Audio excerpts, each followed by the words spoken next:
Welcome to our weekly meditation in August, and returning briefly, perhaps this week, to the idea that Richard Raw talks a lot about, Thomas Merton talked about, the true self and the false self. And I think I might have touched on this in my service on Sunday, not perhaps using this language, but it connects as well, I think, with what we last talked about 2 weeks ago about shedding our thinking. Because our false self, or our separate self, we might say, is who we think we are, but thinking it doesn't make it true.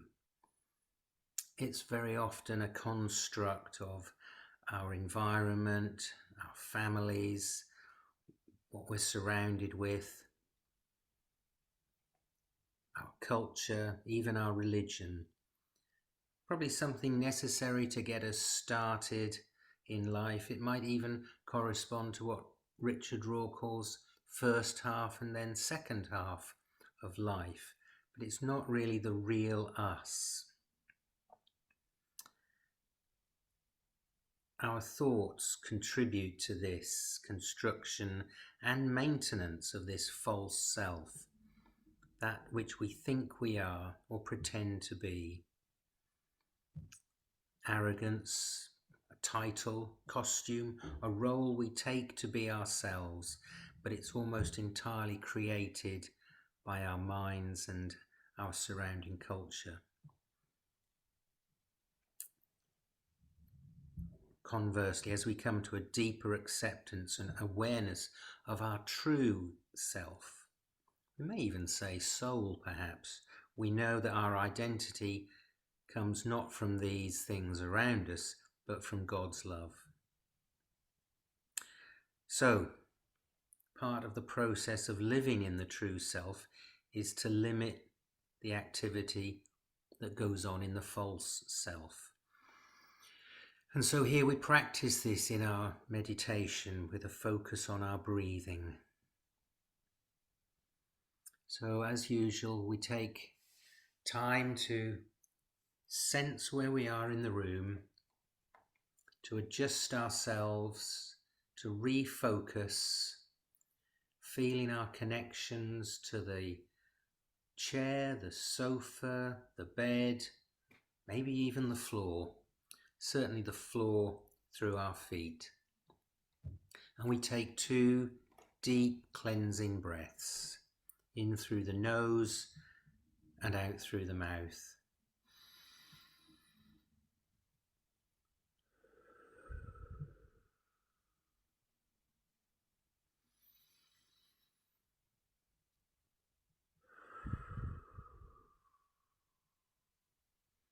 Consciously noticing, even saying to ourselves, this is an in-breath, and this is an out-breath. Really bringing our attention to the physical act of breathing. In-breath, out-breath.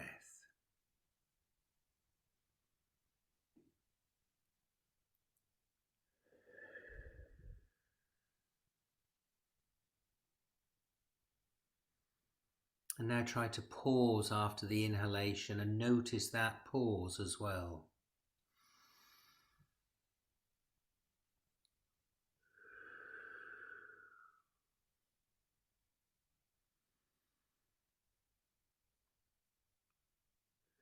And now try to pause after the out breath as well. And notice that pause.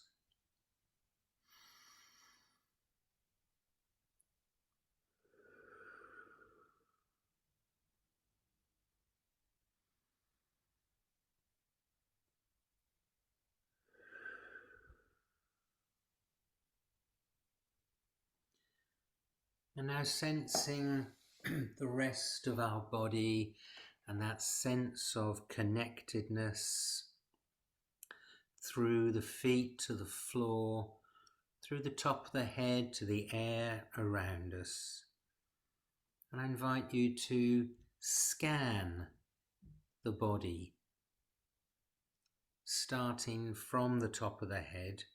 And this time, rather than just noticing the parts of the body, try a visual exercise of imagining a warm golden light passing through, well, filling us as it passes through. Just visualize this, starting at the head, golden and warm, passing through the body, filling the head, down past the chin to the neck, gently flowing down through the arms and hands, and then through the chest. Keep that image of a warm golden light filling you. From the chest down, continuing through the stomach,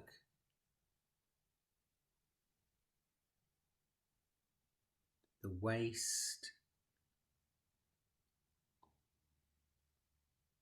down the thighs, the upper legs.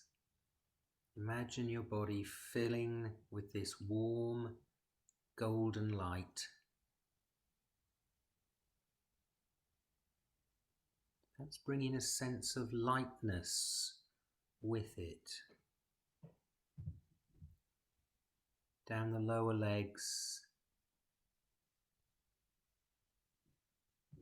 shins and calves, passing down to cover and fill the ankles, the feet, and then out through the toes.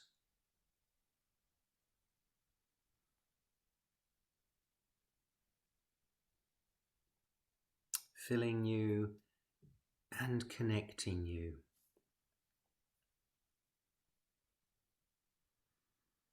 Just one or two more thoughts on that false self and true self.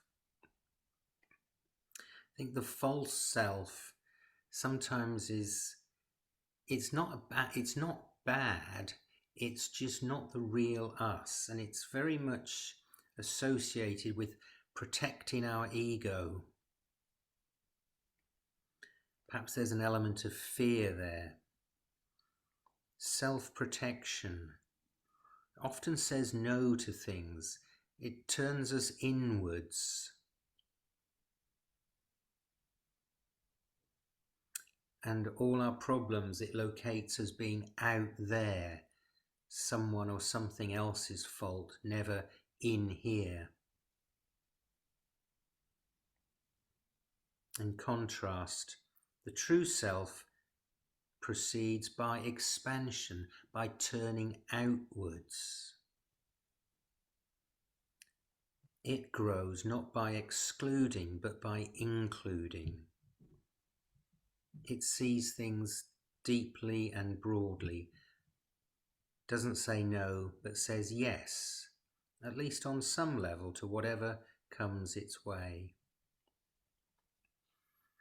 I know I can recognize those two different selves within my own being.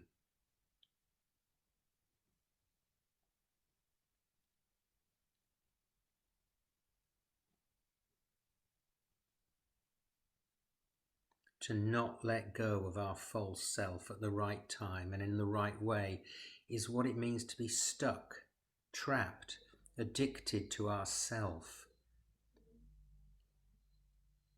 Perhaps that's a good definition of sin, of being separate from the whole.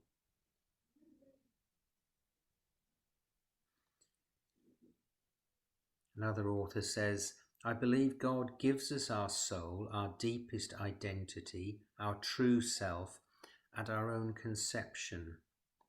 Our unique little bit of heaven is installed within the product at the beginning. We are given a span of years to discover it, choose it, and live our destiny to the full.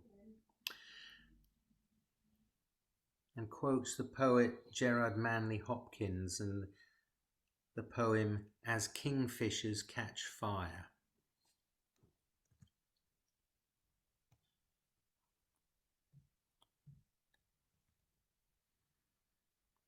And in this poem, he begins by giving a few examples of how different things show their inner selves.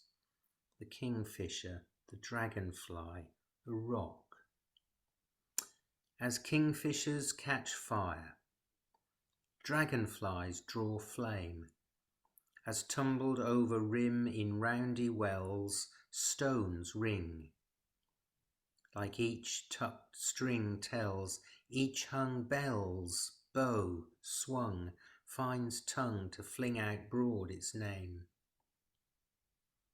Each mortal thing does one thing and the same, deals out that being indoors each one dwells.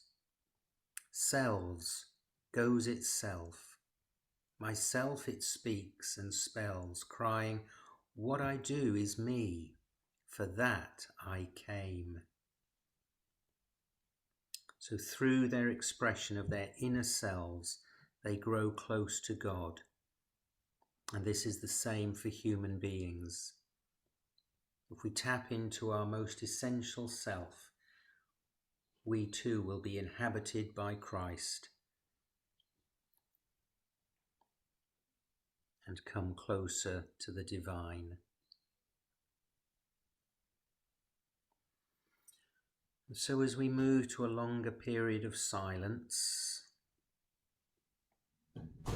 this is a way of compassionately observing ourself at work.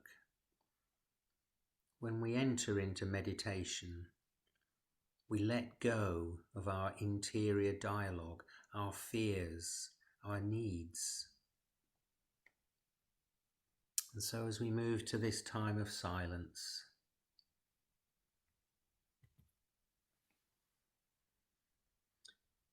you may want to use the breathing, or you may want to practice that self-awareness.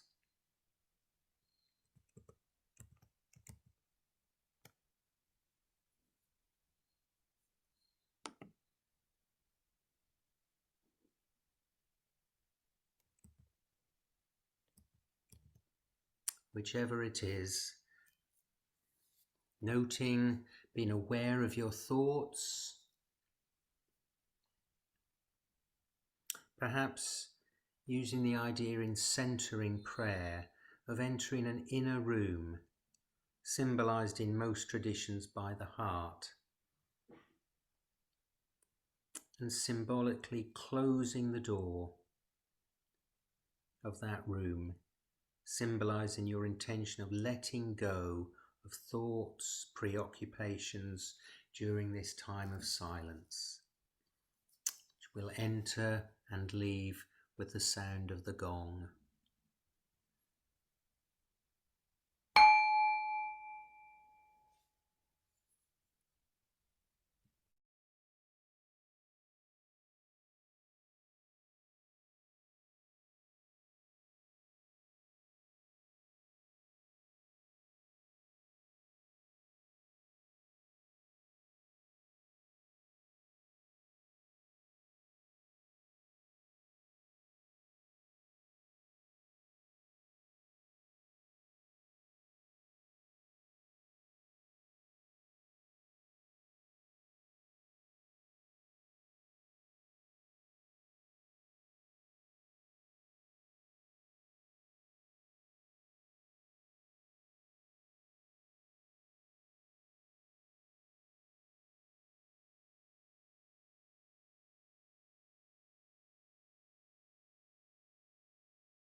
And so we gently come out of our silence,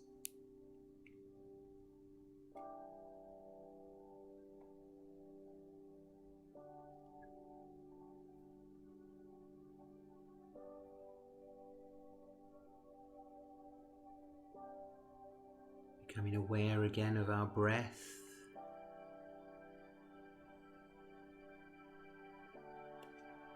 noticing where we are in the room.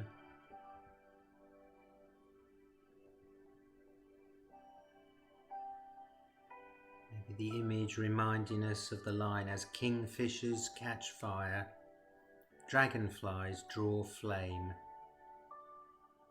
How each thing, including ourselves, can show our inner self.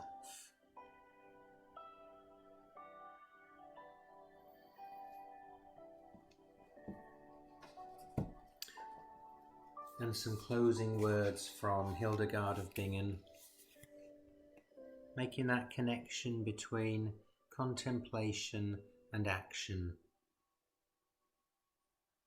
We offer you our hands, O Lord, to do your work, our lips to sing your praise, our life to proclaim your glory, and our heart to serve you in our neighbour. For Christ's sake. Amen.